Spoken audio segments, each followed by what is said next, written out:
வணக்கம். ஆகாஷ்வாணி புதுச்சேரி செய்திச் சுருக்கம் வாசிப்பவர் வீரமணி.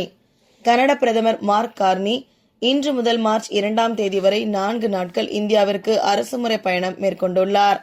இது பிரதமர் திரு கார்னியின் முதல் இந்திய அரசுமுறை பயணமாகும்.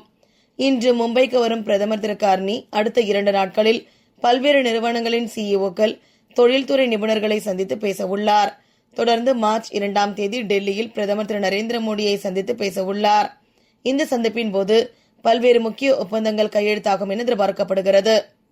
புதுச்சேரி வேளாண் மற்றும் விவசாயிகள் நலத்துறை சார்பில் விவசாயிகள் மற்றும் விவசாய கூலி தொழிலாளர்களுக்கு நலத்திட்ட உதவிகள் வழங்கும் விழா அரியூரில் நேற்று நடைபெற்றது. வளர்ந்த வேளாண்மை வளர்ந்த புதுச்சேரி என்ற தலைப்பில் நடைபெற்ற இவ்விழாவில் துணைநிலை ஆளுநர் திரு கைலாஷ்நாதன், முதலமைச்சர் திரு ரங்கசாமி ஆகியோர் கலந்து கொண்டு விவசாயிகளுக்கு பல்வேறு நலத்திட்ட உதவிகளை வழங்கினர்.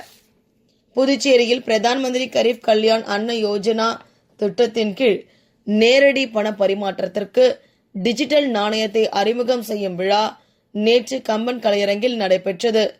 இதில் மத்திய நுகர்வோர் விவகாரங்கள், உணவு மற்றும் பொது விநியோகத்துறை அமைச்சர் திரு பிரகலாத் ஜோஷி கலந்து கொண்டு டிஜிட்டல் நாணயத்தை அறிமுகம் செய்து வைத்தார். புதுச்சேரி வில்லியனூர் மரப்பாலம் மின்பாதையில் பராமரிப்பு பணிகள் மேற்கொள்ளப்பட இருப்பதால் இன்று காலை 10 மணி முதல் மாலை 4 மணி வரை ஜிஎன் பாளையம், நடராஜன் நகர், எழில் நகர், திருமலை வாசன் நகர், அரும்பார்த்தபுரம், தக்கக்கோட்டை, செல்லான்பாப்பு நகர் மற்றும் அதனை சுற்றியுள்ள பகுதிகளில் மின்தடை ஏற்படும் என மின்துறை அறிவித்துள்ளது. ஐசிசி ஆடவர் T20 உலகக்கோப்பை கிரிக்கெட் போட்டியில் நேற்றிரவு சென்னையில் MA சிதம்பரம் மைதானத்தில் நடைபெற்ற சூப்பர் 8 ஆட்டத்தில் இந்தியா 72 ரன்கள் வித்தியாசத்தில் ஜிம்பாப்வே அணியை வெற்றி கொண்டது.